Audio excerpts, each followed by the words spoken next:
पल पल भर के लिए रुको। क्या बात है कि ये पुलिस वाले इस गाड़ी को इतनी गंभीरता से देख रहे हैं? क्यों हर कोना, हर स्क्रैच, हर निशान कैमरों में कैद किया जा रहा है? क्योंकि ये कोई मामूली एक्सीडेंट नहीं था। ये एक ऐसी टकराव थी जिसने कई रिश्तों को आमने सामने लाकर खड़ा कर दिया। जिस औरत को टक्कर लगी वो कोई आम इंसान नहीं है, वो आर्यवर्धन की माता है। और अब तेजी से बदल रही हालात।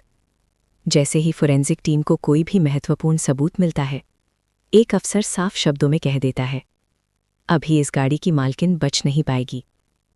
माने साफ है, अरेस्ट इज सर्टेन। पुलिस की दिशा अब इस पूरे मामले को लेकर सिर्फ एक नाम पर टिक गई है, पुष्पा।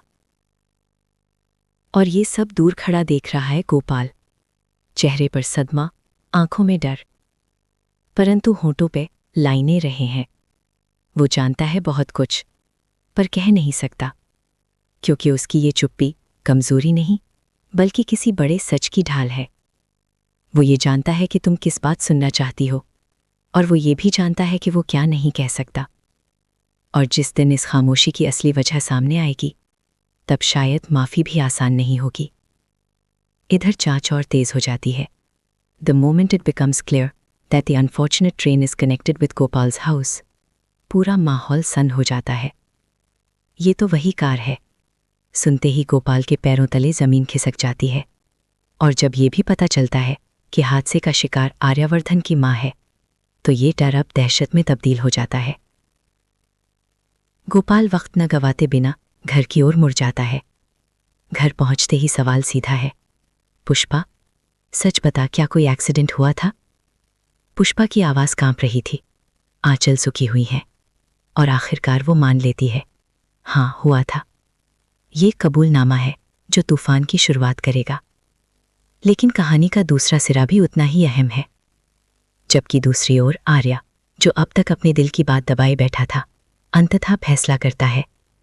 माँ अस्पताल से घर लौट चुकी है, कमज़ोर है, परेशान है, लेकिन बेटे को देखकर एक बात साफ कहती है, जो कहना है कह दे, मेरे पास कुछ भी नहीं है घर पर, कहाँ छुपाओगे?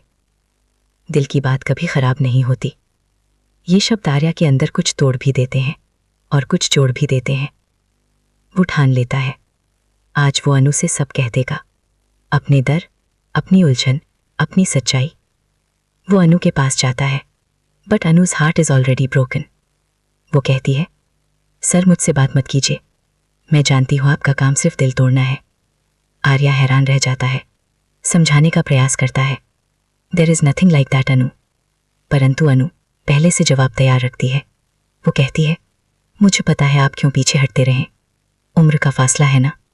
आर्या उसे देखता है, एक पल चुप रहता है, फिर कहता है, नहीं, दीज आर नॉट रीजंस, असल वजह कुछ और है। और बस इसी पल में सब बदलने वाला था। लेकिन उससे पहले ही और एक किरदार एंट्री मारता है कि ये दृश्य देखकर आंखों में सचमुच आग आती है। आर्या, तुम्हारी माँ के एक्सीडेंट के पीछे अनु की माँ का नाम लिया जा रहा है। ये सुनते ही आर्या और अनु दोनों पत्थर के हो जाते हैं। ना उन्हें समझ आता है क्या बोले, ना ये कि किस पर यकीन करें। और इसलिए पुलिस गोपाल के घर पहुंच जाती है।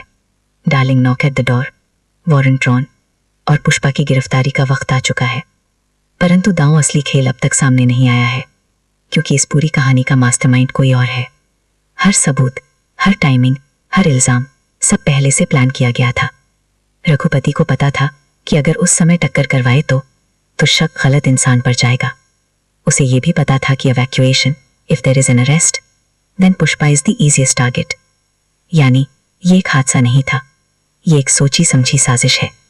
अब सवाल ये है, क्या अनु अपनी माँ को इस फंदे से निकाल पाएगी? क्या आर्या सच्चाई का सामना करने की हिम्मत कर पाएंगे? और क्या इस बार मीरा और रघुपति का सच दुनिया के सामने आएगा, या फिर एक और बेगुनाह इसकी कीमत चुकाएगा? आपको क्या लगता है, क्या सच सामने आना चाहिए इस बार? कमेंट में अपनी राय जरूर दीजिए।